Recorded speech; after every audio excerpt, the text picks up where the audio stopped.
Assalamu alaikum wa rahmatullahi wa barakatuhu.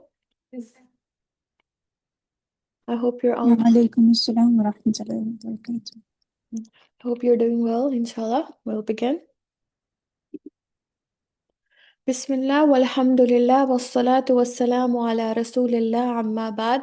فأعوذ بالله من الشيطان الرجيم بسم الله الرحمن الرحيم رب اشرح لي صدري ويسر لي أمري واحلل عقدة من لساني يفقه قولي ربي زدني علما اللهم فقهنا في الدين اللهم إني أسألك علما نافعا وعملا متقبلا ورزقا طيبا اللهم اهدي قلبي وسدد لساني واصل سخيمة قلبي آمين يا رب العالمين. Ayah number 26 of Surah Ale-Imran, and this is the review of the previous lesson, which is Ayah 26 and 27, and then we will move on to the ayat for today. So we are on Surah Ale-Imran right now, and inshallah we'll begin.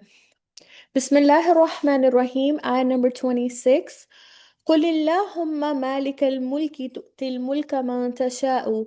O Allah, say, O Prophet, say that all of the mulk, which is the authority, the power, okay, belongs to Allah. Okay, and He is the one who تؤتي الملك من تشاء. He gives the authority to whoever He wills. وتنزع الملك ممن تشاء. And He takes the authority and power from whoever He wills. Okay, the context again is important to whenever we're learning this ayah, to know the context for to help us better understand. Okay, Surah Al-Imran came to addresses the people of the book, the Bani Israel and the Yahud and the Nasara, right? They're both from the Bani Israel. So the Yahud, the scholars had issue in terms of acceptance of the Prophet. Okay, this was their problem. And their issue, again, the reason why they did not accept the prophethood of Rasulullah sallallahu alaihi wasallam, because of them losing authority. In the Arabian Peninsula, the Yahud, the scholars, the rabbis were known as the learned people. The Arabs, the Quraysh, they were known among the Ummiyin, meaning the illiterate, and they used to put the Yahud at high regards. And this is again the whole setup before Prophet ﷺ received his prophethood. You know, this is what's going on in the back, right? This one's has knowledge of the book, and the others have and because of that they have a lot of respect and regard, right?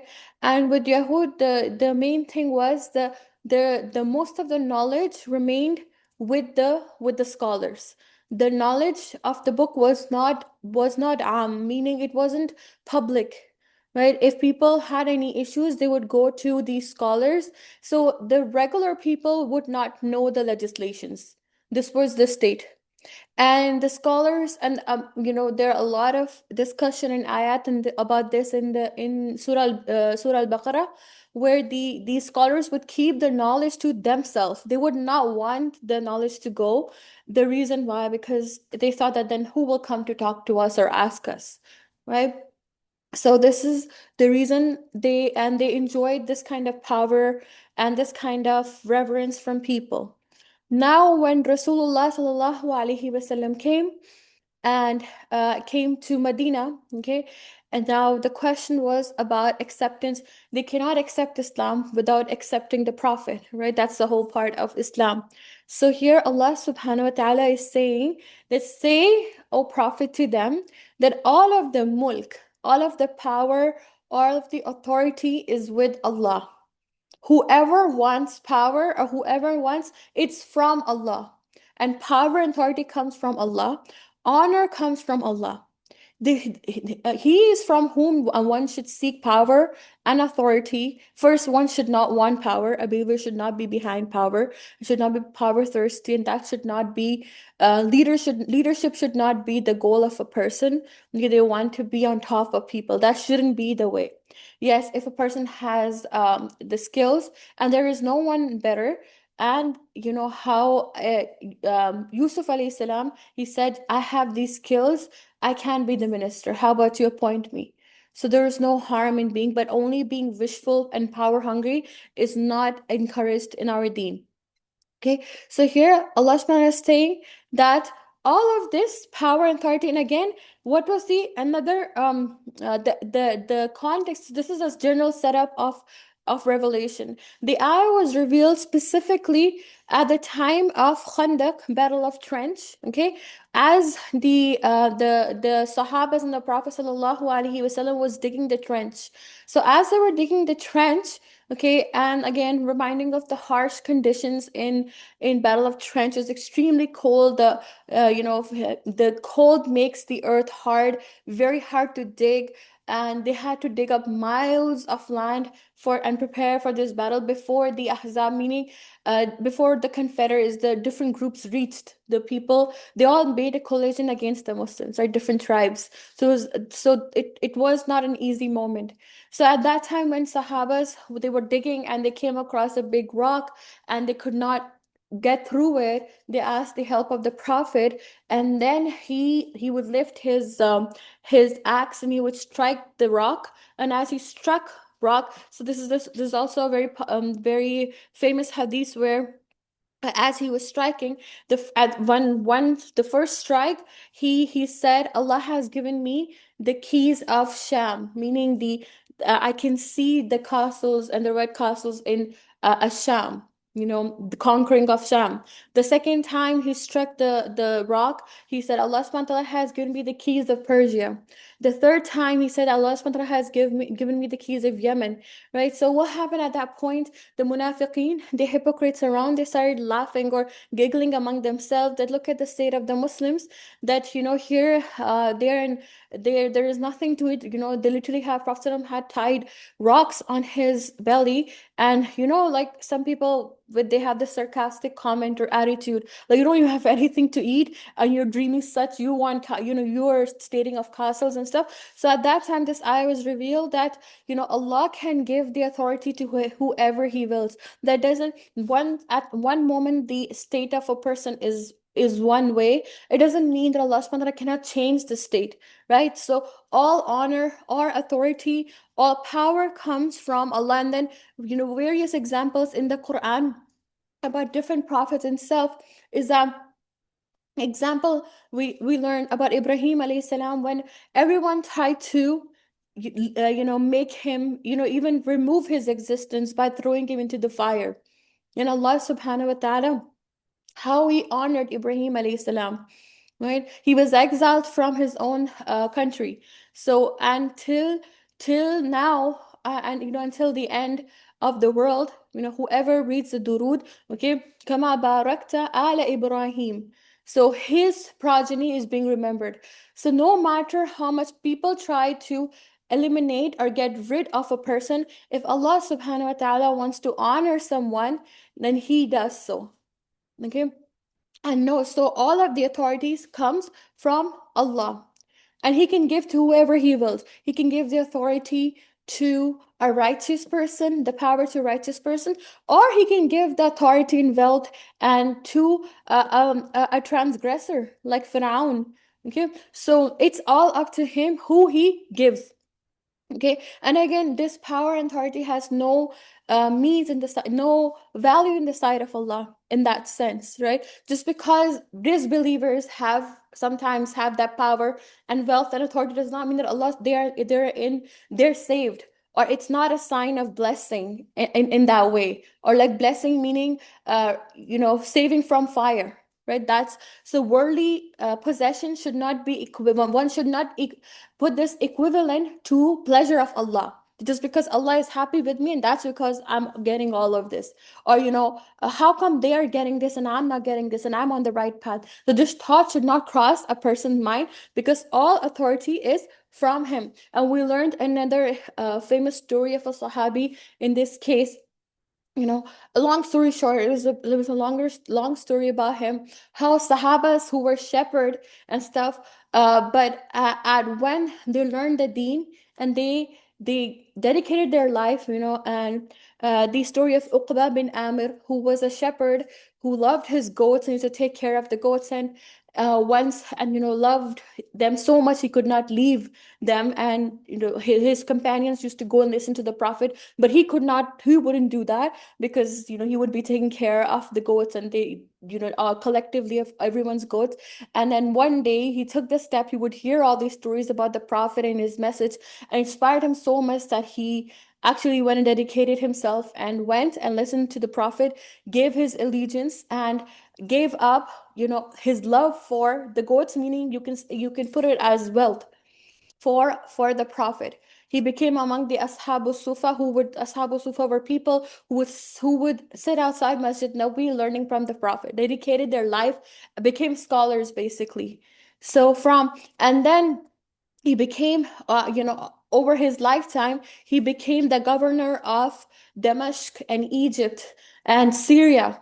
Okay, so how Allah subhanahu wa ta'ala he elevated the rank of someone who was just a shepherd, who just to take care of goats, he became among the scholars and a great qari, and among someone who would learn from the prophet, and also someone who conquered different lands. He could have never imagined in his wildest dreams to be in that position, right? So Allah subhanahu wa ta'ala, so what honors a person is Allah and his book.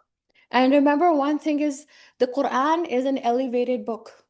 Okay, Quran is Al-Kareem. The one who learns the Quran also becomes Kareem.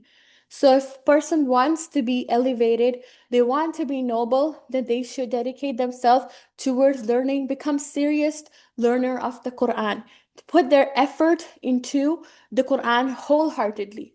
Okay, and then they receive the mulk and the pleasure and the izzah from Allah. So first part of the ayah is Allah subhanahu wa ta'ala gives authority and a power to whoever He wills. وَتُعِزُّ مَن تَشَاءُ وَتُذِلُّ مَن تَشَاءُ. Allah subhanahu wa ta'ala honors whoever He wills and humiliates whoever He wills. Okay? Or disgraces whoever He wills. بِيَدِكَ الْخَيْرِ. In His hand is all of the khair.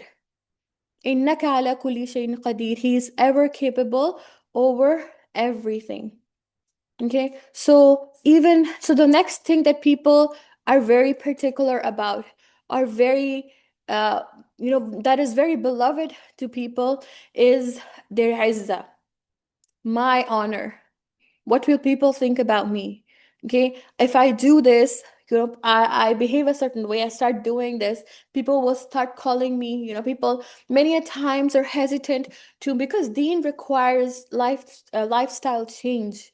Right, the read is just not simply only there are different parts of it, right? Your physical outlook, and then will also come, who do you interact with, how do you talk, your mamalat, like how do you deal with people. Sometimes you have to leave certain things. So the first question that comes in a person's mind, what will so and so person think about me? Right, and people do make comments. Oh, now you become more religious. Oh, something happened to you. People even start, if someone's becoming closer to Deen, people start questioning, maybe something has happened in their life. Why they're becoming like this? So they start making different kind of comments. Allah subhanahu wa ta'ala says that the izzah. So what does a person fear? They don't want to be this. They don't want to be disincluded. They want to feel included and accepted. But Allah subhanahu wa ta'ala says the acceptance comes from Allah. The izzah comes from Allah. Maybe a person might disobey Allah and temporarily have that izzah.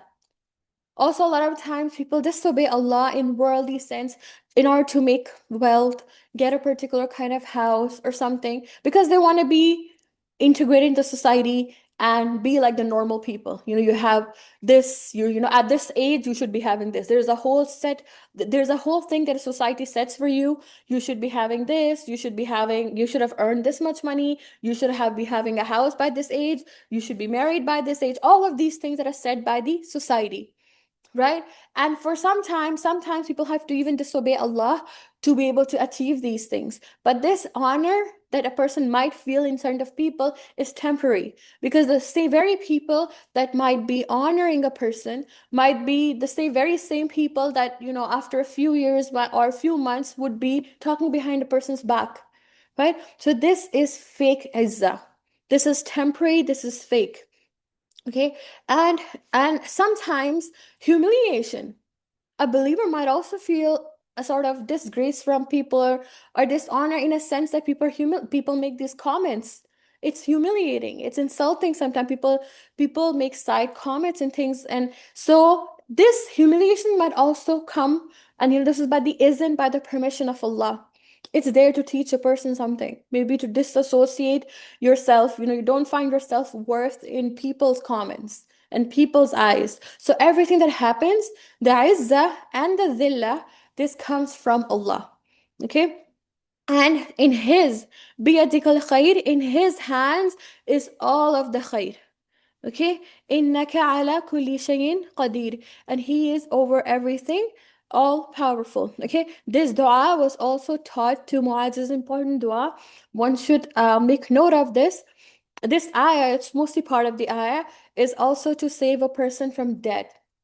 Rasulullah sallallahu alaihi wasallam taught this dua to Muaz bin Jabal, telling him, "O Muaz, even if your debt was as big as the Mount Uhud, recite this dua, Allahumma malik al-mulki, tu'til mulka man tasha'u, wa tanzi'u al-mulka mimman tasha'u, wa tu'izzu man tasha'u, wa tudhillu man tasha'u biyadika al-khair, innaka ala kulli shay'in qadir." This is the part, the big part of the dua is the part of this ayah.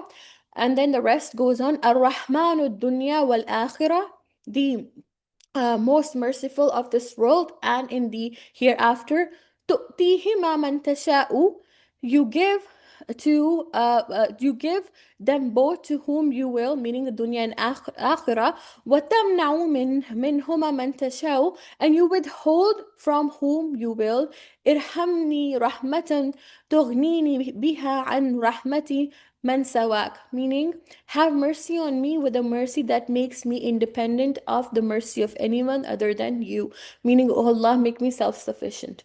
That I'm not dependent or in the hands of others.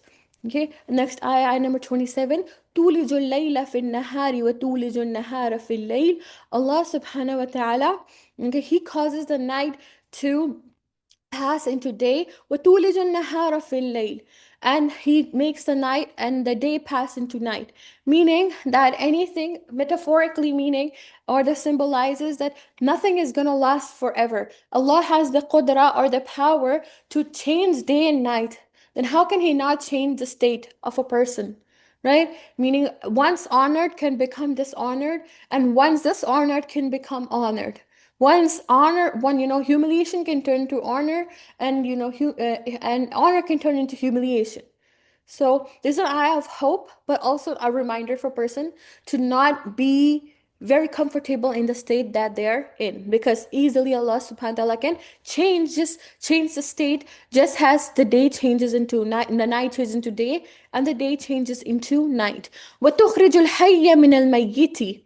And He is the one who brings forth the living from the dead. وَتُخْرِجُ الْمَيِّتَ مِنَ الْحَيِّ. And He is the one who brings the dead from the living. وَتَرْزُقُ مَنْ تَشَاءُ بِغَيْرِ حِسَابٍ. And you provide for whoever you will without any limit. And here also, this part of the ayah, تُخْرِجُ الْحَيَّ مِنَ الْمَيِّتِ, has two meanings. Okay, that Allah subhanahu wa ta'ala brings life from death. Okay, first can be physical meaning of the ayah, life from death, meaning like uh, uh like تخرج الحي من الميت, like physical, like the soul in the body. Okay, death, like when death occurs and the soul leaves the body, that's a physical meaning of this ayah. And then وَتُخْرِجُ الْحَيَّ مِنَ الْمَيِّتِ, and He brings dead, life from death, meaning that can also here mean spiritual death. So some hearts that are spiritually dead, or some lineage that is spiritually dead, Allah can give rise to life. Life meaning guidance, life meaning iman. And how we've seen prophets, even examples, Ibrahim alayhi salam, his ancestors and forefathers, mayyit, his own father. There was no guidance. He was a part of a he was among the people conspiring against killing him and assassinating him. So this is mayyit. Allah can be tukhrijul hayya min al mayyit. Life. So meaning life can come and iman can arise from something that is dead. Okay, and the example of Ibrahim alayhi salam. And also what thing to think about is, just because a person might think that, so and so family or so and so group of people are a lost cause. No, Allah subhanahu wa ta'ala can bring life or iman, here life meaning iman from the dead. Okay, and the physical meaning of this ayah, life from the dead, as we discussed last time, is like seed is lifeless, and then from that sprouts a living tree or a plant. Similarly, egg in itself is lifeless, but if it goes to germination and everything, then chicken can be born out of it. So life from the dead. Now the opposite, وَتُخْرِجُ الْمَيِّتَ مِنَ الْحَيِّ. تُخْرِجُ الْمَيِّتَ مِنَ الْحَيِّ, meaning Allah subhanahu wa ta'ala brings dead from the living.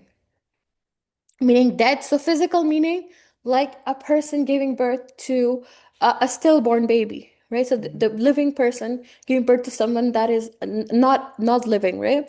Or the spiritual meaning of this is that even though prophets, like example of prophets like Lut alayhi salam and Nuh alayhi salam, they were guided, but from them their own, and Nuh alayhi salam's own son, came, was someone who did not believe.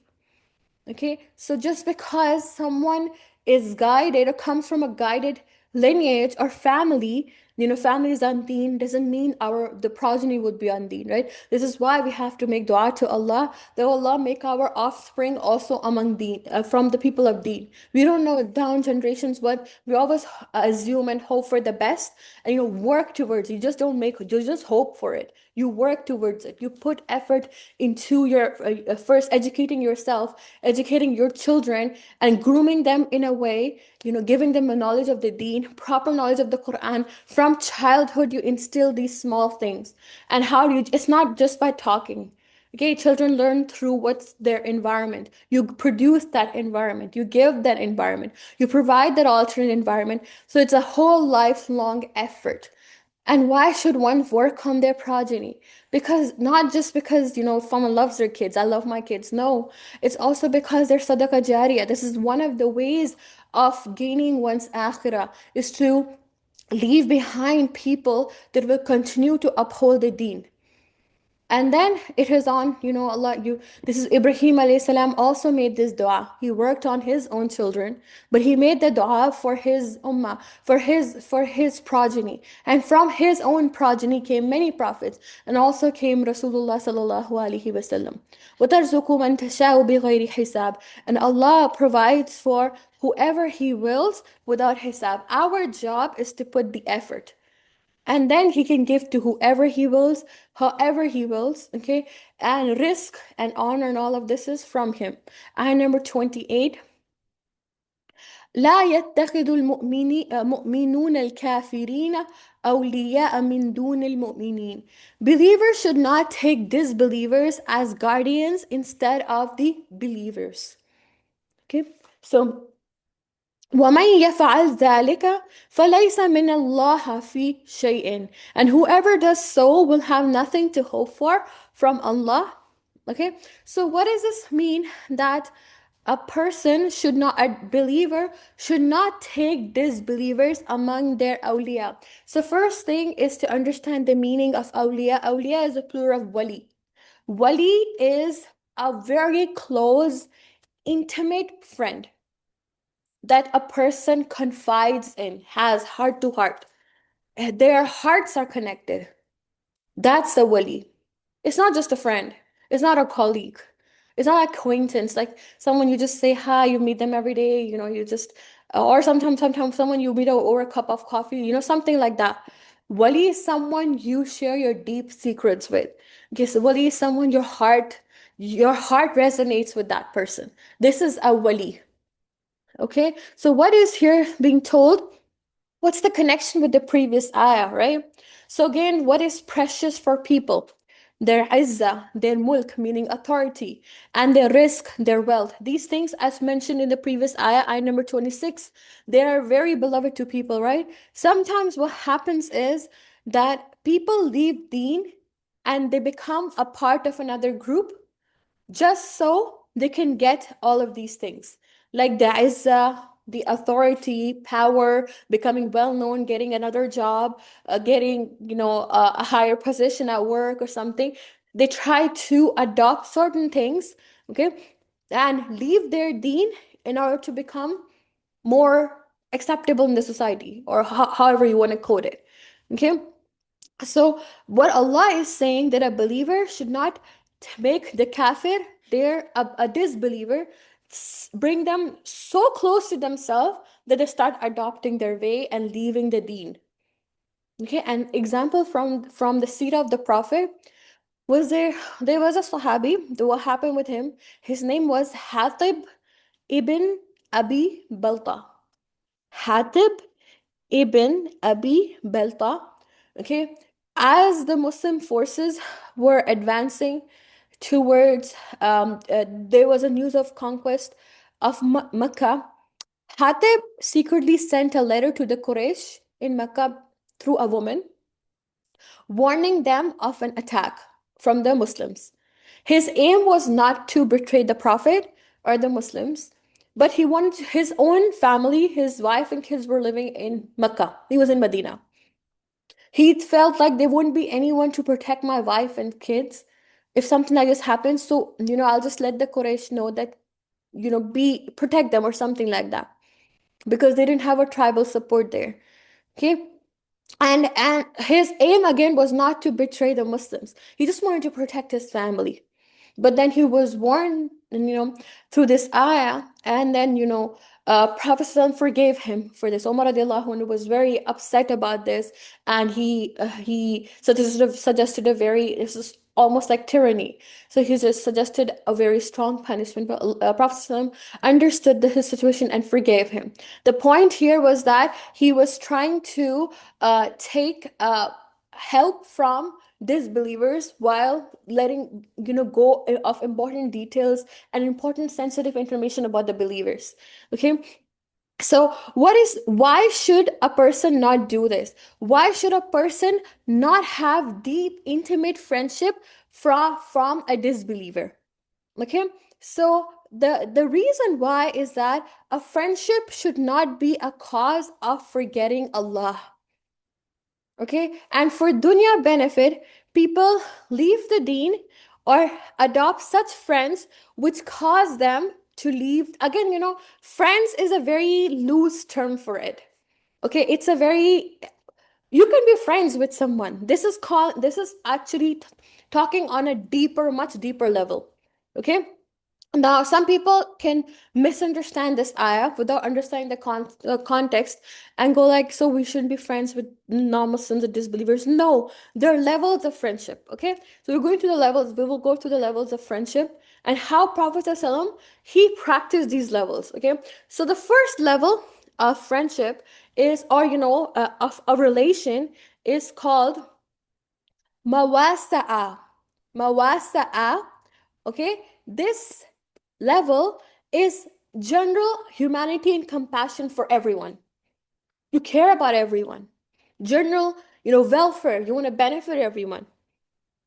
Okay, and then so Prophet ﷺ would do that with all, and we're as believers encouraged to do all. Sadaqah can be given to anyone, doesn't have to be a Muslim. Yes, zakat is for a Muslim, but sadaqah can be given if someone's on the side of the road asking for help. You help them. You go like, no, you're not a Muslim, I'm not going to help you. No, this is not the case. So this is mawasa. You deeply, if there is anything happening to someone who is even not a Muslim, you feel hurt. On a human basis, you care for them. You don't take away anyone's right, whether they're Muslims or not. It's general. Okay. Then comes the level of mudara'a. Mudara'a meaning general hospitality and good behavior. Okay. For example, at the time of Rasulullah sallallahu alaihi wasallam, a Yahudi came to visit him. Rasulullah sallallahu alaihi wasallam was he hosted this person. He gave them food. This person was ate too much to their fill, so much so that it caused them to become sick. Then they were resting in Prophet's bed, and they, because of the sickness, they soiled the bed. Then they left next morning, when and they forgot this person forgot their armor. They came back to the prophet's house, and he saw the prophet himself was cleaning the bed with his own hands. Okay, so this was the compassion and the care. This person was not even Muslim. For us, if someone comes to our house and spoils our house or does anything, even if they're related to us, like family, we get so upset. This is a person who's not even family, he's not even a believer, right? So this person, when he saw this, the Yehudi, he became so impressed that he accepted Islam. Okay, another example, when there was, this is example of general compassion of the Prophet, that there was once a famine in Mecca, and they were in Medina. The Prophet sent wheat to the people of Mecca, even though they were mushrikeen, they were enemies. Prophet helped them with food. Then captives of Badr. In the Battle of Badr, there were 70 captives. Okay, these are again they were non-Muslims, right? So here, the Muslims hosted them, and even stayed hungry, because the Muslims at the Battle of Badr in those times were not themselves well off or did not have enough food. Right, this was still a struggling period, so they would stay hungry to feed the captives. In fact, the bread and the wheat was not very common in Medina at that time. They had to import this from outside. So what they would do is they would make the bread for the captives, but themselves have water and dates. So this shows the example of treating others better than themselves. Umar radiallahu anhu, okay, when he had in his rule, had a social welfare program, okay, which now we have adopted, like the child tax benefit and all of that. He's the one who started that this social welfare program, and provided for the women, children, and also the seniors in the society, the old. And this was not only restricted to Muslims, this was even towards non-Muslims. So this is all examples of muasat and mudarrat, meaning general compassion and hospitality and good behavior towards people, and we have to do them. The third kind of relation is muamalat, meaning your dealings. Can you do that with someone who's non-Muslim? Of course. Trading, business, loan, all of this is Rasulullah sallallahu alaihi wasallam. When he passed away, he had a loan with the Yahudi, meaning his armor was with the Yahudi as a credit, and he had taken some barley from this Yahudi. So meaning even till the very end of his life, he was doing business and trading and all of that. So again, that at which level, okay, is and again, another example of Prophet hosting is when in the beginning of Surah Ale-Imran, we learned that this surah was revealed, these ayat was revealed when a whole delegation of Christians had come, and you're talking about asking about Isa alayhi salam and stuff. So these Prophet he hosted them at Masjid Nabawi. So he allowed them to be in the masjid and all of that. So hosting. Okay. So again, so which level a person has to be careful, which this ayah is telling us, this is the fourth level. Okay. And which is called ma'awala. Ma'awala. Okay. Ma'awala means to become so connected with someone that you start adopting their way of life. So it means to agree with kufr. Yeah, you're right. I agree with your beliefs. All our beliefs are same. Making these kind of statements. Okay? A friendship that affects one's deen. So much so that a person starts adopting the way. Like a person starts going to the church. They start celebrating Christmas. Or adopting their mannerism, their way of speaking. Speaking in a sense which goes against our deen. The kind of language or obscenity or vulgarity, just trying to be cool and integrating into society just because others are doing it. But this is what Allah subhanahu wa ta'ala, He This is what he's warning against. And it's not this kind of friendship, it's not just harmful for a believer, because iman is the most precious thing and one has to guard their iman. Okay, and it's not even harming us, it's also harming them, because our duty as the people of the book is to convey the message to them. If we lose our iman, who is there to convey the message to them? They already are in ignorance, right? Or someone who the message hasn't reached to. So it's our duty, through our behavior, through our protection of our iman, we convey the message of the book. Instead, some people, they hide their own identity. There's a very easy, simple example is you're sitting in a workplace or outside, or colleagues or friends, and they're now Muslim, it's time to pray. You leave your salah because it will be weird when they see you praying. So what have a person done at this point? Not only this, they disobeyed Allah, they also let go of their basic identity as a Muslim. The basic is to pray. And thirdly, they have even left, that chance for them knowing the deen is gone, right? You among them, which should have been a good example for the deen. Okay, so this is the friendship Allah subhanahu wa ta'ala is warning against.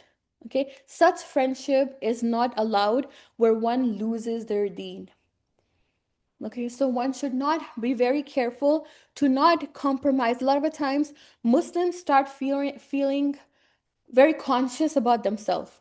And many times thinking, what if I say this, if I ask this, like a small thing, like shaking hands at workplace with the opposite gender. If I don't do it, what is gonna, they think it's gonna be odd. Yeah, the first step is the hardest step. But the first time you do it, you don't shake the hand, it's gonna become easier and they will understand. And honestly, people are much more understanding that you think of them than you think of them. They, in fact, respect the people. In general, people respect people who withhold their own values. The one who, honors themselves. Like, you have to go to, networking work party, but alcohol is served there. So what do? You should excuse yourself, okay, and build up that much iman. How do you do that? Learn the Quran. The more knowledge will enforce a person to take these steps. It's not easy, of course, but a person has to take that step, right? This is a test for a person. How would you let your uphold yours? So again, for the worldly benefit, Allah subhanahu wa ta'ala is saying, do not let go of your deen. وَمَن يَفْعَلْ ذَلِكَ فَلَيْسَ مِنَ اللَّهِ فِي شَيْءٍ. And whoever does so will have nothing to hope for from Allah. Okay? إِلَّا أَن تَتَّقُوا مِنْهُمْ تُقَاتٍ. Unless it is a precaution against their tyranny. Like sometimes you have to do something if your life is at stake. Like, people, let's say, are being force fed haram in prisons and things. Your life is at stake. You can't fight it, right? You don't wish to have haram. You don't love to have haram, but this is a very difficult, different state. Rather than someone starting sitting at their workplace or at the university or with their school, that's a completely different state, right? وَيُحَذِّرُكُمُ اللَّهُ نَفْسَهُ. And Allah warns you about Himself. وَإِلَى اللَّهِ الْمَسِيرُ. And to Allah is the final return. Allah warns you about Himself. Allah subhanahu wa ta'ala, He gives you a warning. He cautions a person. The main thing, and this is why extreme value and importance is put in our deen on company, righteous company. You have, if a person is earning the Quran or something, but their company outside, this is very important for parents to keep an eye on the kind of friends children keep. It's very, very important, because from the hadith of the Prophet al-marru ala dini khalilihi, a man is on the deen of their friend. Khalil, very close friend. فَلْيَنْظُرْ. Everyone should see what kind of friends are they keeping. Okay? And number 29. قُلْ إِن تُخْفُوا مَا فِي صُدُورِكُمْ. Say, O Prophet, whether you conceal what is in your hearts, أَوْ تُبْدُوهُ, or you reveal it, يَعْلَمْهُ اللَّهُ. It is known to Allah. Okay, why is this mentioned? Because whatever soft corners or interest that a person has in other people, Like, even though a person might be, for example, um, harmful for their deen, but a person's heart is inclined towards that person, you still want to be friends with them. Allah is saying, Allah knows what's in your heart. Okay, whatever you hide or whatever you show through your actions, Allah knows. Okay, وَيَعْلَمُ مَا فِي السَّمَاوَاتِ وَمَا فِي الْأَرْضِ. When He knows whatever is in the heavens and the earth, can't He know what's inside the heart? That's easier than the entire heavens and the earth. Wallahu ala kulli shayin qadir, and Allah is most capable over everything. The important thing here is heart is mentioned. Okay, and heart is not just a piece of flesh that circulates blood, pumps blood around the body. Allah subhanahu wa ta'ala, He says in the Quran, Surah Al-Hajj, ayah number 46, فَإِنَّهَا لا تعمل أبصار. It is not the eyes that are blind, ولكن تعمل قلوب التي في الصدور, but the hearts in the chest that are blind. So that means that the heart has a capacity, the heart has some cognitive ability. And this is now being proven by science. Okay, some facts. The heart contains neurons. Okay, neurons are cells, okay, that are found in our brain, that make up our brain. Okay, there are about 40,000 neurons that are part of the cardiac nervous system. These neurons in the heart are capable of sensing, processing, and making decisions independently of the brain. Okay, a long time, or perhaps even recently, brain was regarded the only cognitive or decision making part. And times and times in the Quran, the heart is mentioned. Right now, research has been done, and this is not very new research, it's been going on for quite some time now, is about the cognitive ability of the heart. Okay, and the heart and the brain communicate bi-directionally through the hormonal and electromagnetic pathways. Okay, so the heart has studies have shown that heart sends more information to the brain than it receives it. Heart signals influence cognitive function, emotional regulation, and perception. A very interesting study was done on people with heart transplant, meaning receiving someone else's heart. They saw in those recipients, the people who received the transplant from the donor, that these recipients had developed new food cravings that they didn't have previously, changes in the temperament, becoming more calm or more energetic, or differences in the behavior, perhaps from adopting from the behavior of the donor, perhaps altered musical taste or hobbies, basically, art, whatever they like, their teen differences and changes, dreams or feelings related to donor's life. Okay, so these changes are often subtle, and there's even a book called The Heart's Code, which has collected these different these case studies of such people who have received, who have had these kind of heart transplant. So, long story short, the point is, watch your heart. Heart is not just, there's a reason why Allah subhanahu wa ta'ala mentions specifically the heart, because this is the where all of the feelings, the emotions, good or bad, they stem through, which influence a person's behavior. It's not just the mind. Okay, and from Rasulullah sallallahu alaihi wasallam, he said, "Whoever loves for the sake of Allah, hates for the sake of Allah, gives for the sake of Allah, and withholds for the sake of Allah, has indeed perfected his faith." And where this all this love, sorry, love, hate, and giving and withholding, this kind of emotions stem from, they come from the heart. So watch what enters your heart, and watch what leaves your heart. Whatever's in the heart will be obvious in the behavior. And number 30, sorry. يوم تجد كل نفس ما عملت من خير محضرا. Watch for the day when every soul will be presented وما عملت من سوء, with whatever good what ما عملت من خير, and it will be presented with whatever good it has done. And so first part, every person will get to, what is this ayah telling us?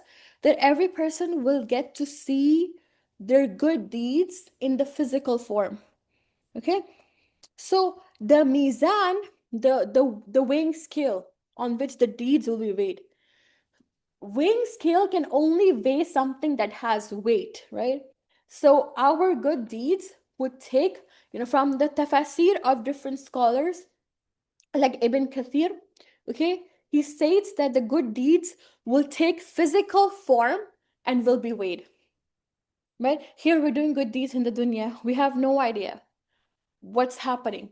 But on the day of judgment, our good deeds will take physical form. Some examples from the Quran and Sunnah, from the Quran and from the Hadith. From the Hadith, we know Surah Al-Baqarah, the one who learns and the one who applies. Surah Al-Baqarah and Surah Al-Imran. What will happen? Surah Al-Baqarah and Surah Al-Imran will come in the form of clouds or flock of birds providing shade for the one who learned it. So this is what? This is a deed, right? Us learning this surah taking a physical form on the day of judgment. Another example, sadaqah will be a believer's shade on the day of judgment. The famous hadith. A believer's shade on the day of judgment will be sadaqah. Meaning the sadaqah is taking a physical form on the day of judgment. Then to a person in the grave, what will happen to a person in the grave? Right? They will be alone, and then a beautiful person will come, very beautiful looking, with a very good scent. Person will ask, who are you? This person will say, I'm your good deeds in the grave, meaning good deeds taking a physical form of a person. Similarly, for an evil person, there will come a man or a person with a hideous face, scary face, and with a bad stench. And this person will ask, who are you? This person will say, reply, I'm your evil deeds. So, meaning evil deeds taking a physical form. And then the famous hadith also, as-sawmul junnah, meaning fasting is a shield.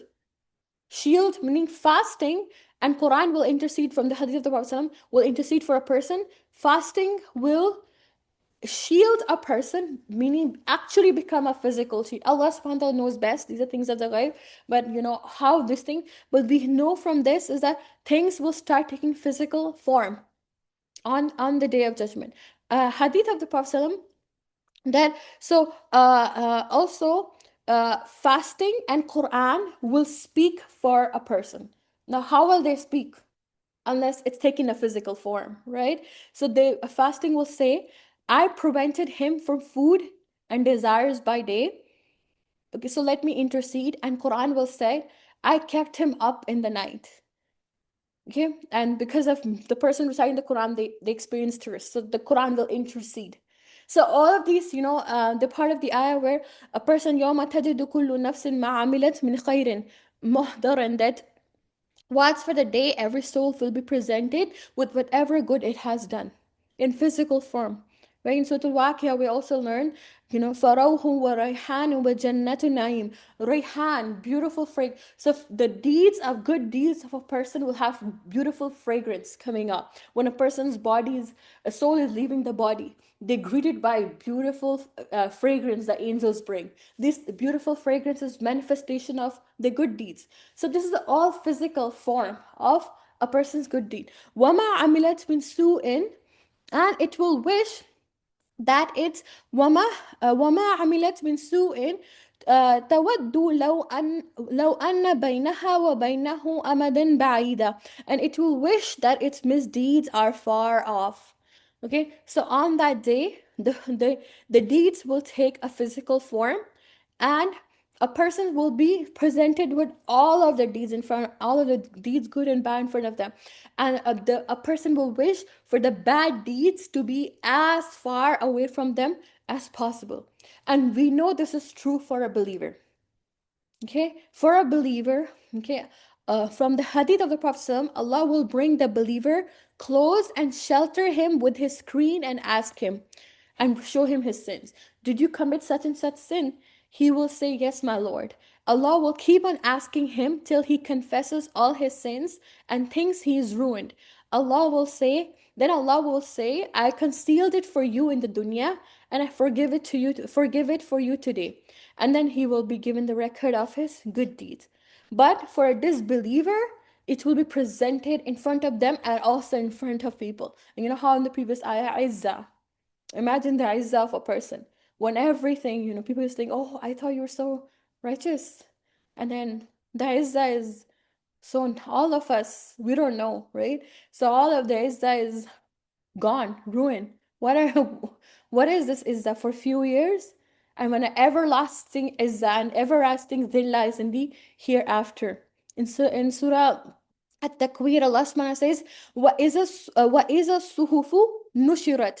When the records of a person are laid. Nushirat means come down and laid in front of everyone, presented.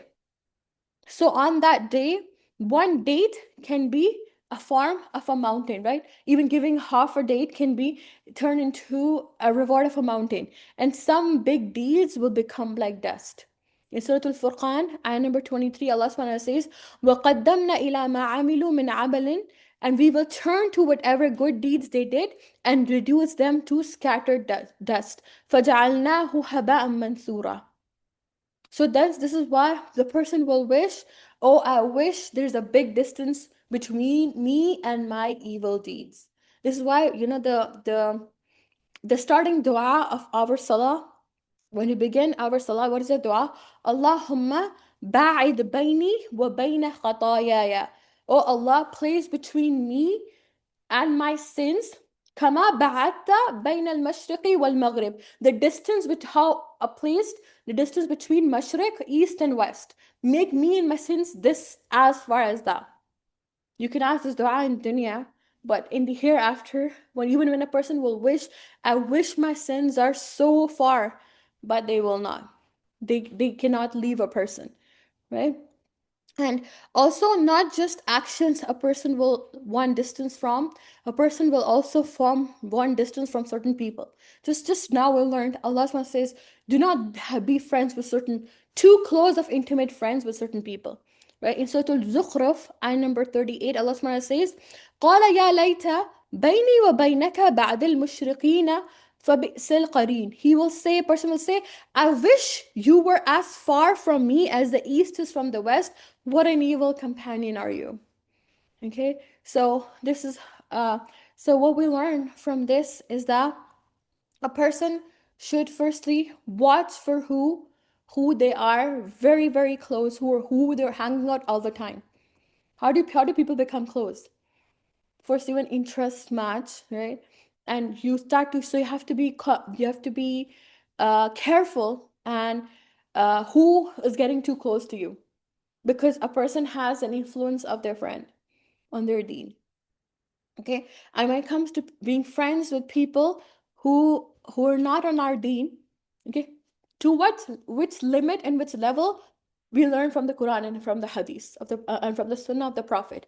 To which level? Yes, basic humanity, care, having casual talk, this and that, working with them, but not entering them too much into, and even can seek out help from them, and they can seek help from us, but to a point where you start imitating them.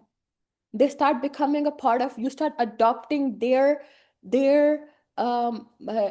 actions that are against the Quran and Sunnah, or start going to their places of worship and start adopting those actions. Okay, where you start losing your iman. This is for a person to, so this is where a person has to put a stop, because iman is the most precious thing of a person. Okay, and all of these things that a person did, Allah, they're all, whatever is the condition of the heart, Allah knows, right? So not also important is to also be honest with yourself, with oneself, analyze your own heart, check your own friendships, strive to be in good company.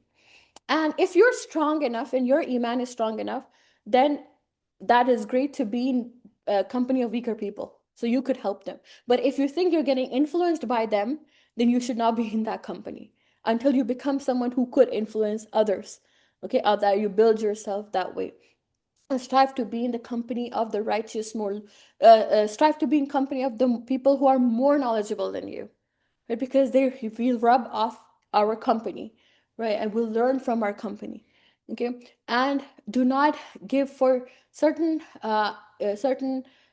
position, for temporary raise, for temporary networking thing. Do not give your deen up for this, because the mulk, the risk, all of every wealth, who are you going to seek from this person?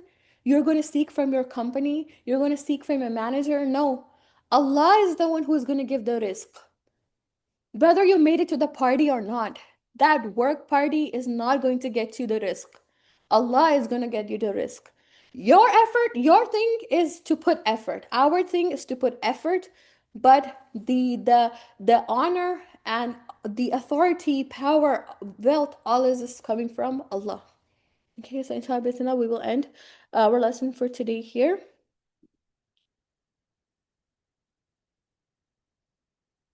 And if any sisters would like to share anything from the class today, any reflections? I think it was so like cool when you were mentioning about the heart and how like we underestimate the power that it can have on our actions. So I think it's very important to like always keep in check on what is in our heart because it's going to show in everything what we speak in our actions. Yeah.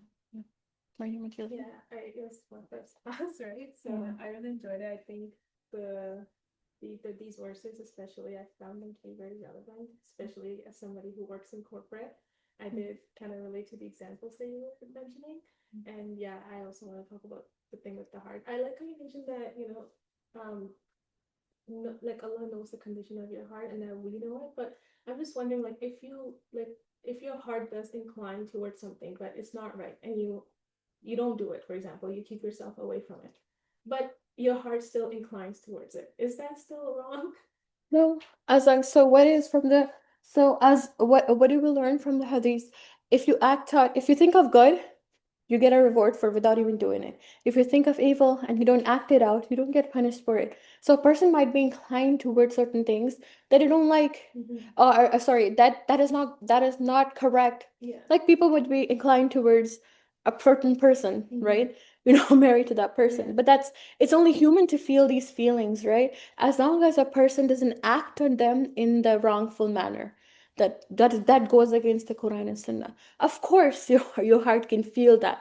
And again, this is a lifelong battle. No one is born a saint, right? And Islam does not. Then there are angels for that. Human beings will feel feelings. It's a range of feelings throughout the life, and that's how iman is. Sometimes iman is very high, sometimes it will come down a bit, then we bring it up high. It's a whole this thing. The point is, when you meet your Rabb, you're in a good state of iman. You're not there, right? So that's our struggle. So of course, 100%, this is a very natural thing to be inclined towards things that are forbidden, or you shouldn't be inclined towards, right? How do you get rid of it? Again, learning the Quran, keeping in company, and keeping in company that in righteous company takes you away from that. Also, diverts your mind. If you put yourself again in a company where people are talking about all the things your heart is inclining towards, there is just no way you're going to be able to. You have to make better choices in life for that. You have to take active steps.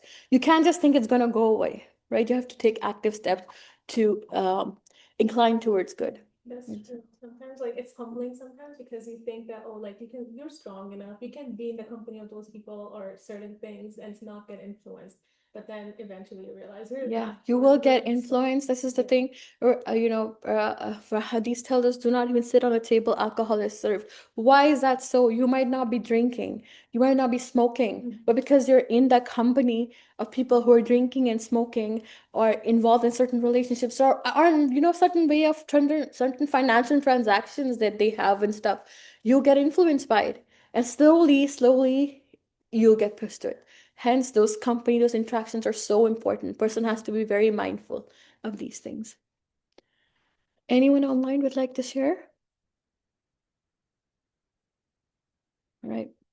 We will end our class here. Everyone is encouraged to please come in person to get the maximum benefit out of these gatherings. It's not just about passively learning the Quran. The only way the Quran is beneficial for a person is when a person puts the effort towards something, right? And anything in life you put effort towards, you achieve better results from it, right? You can't listen to only and have expected to have an effect on your heart. Okay, so strive to learn, sit with the book, write, take notes. That's how active learning takes place. That's how the heart changes. And we spoke in great lengths about the heart, what's entering the heart, what's leaving the heart. This is the way to cleanse the heart. You strive to do it. Okay, so inshallah we will end our class here and see you all next Wednesday. سبحانك اللهم وبحمدك نشهد أن لا إله إلا أنت نستغفرك ونتوب إليك. السلام عليكم ورحمة الله وبركاته.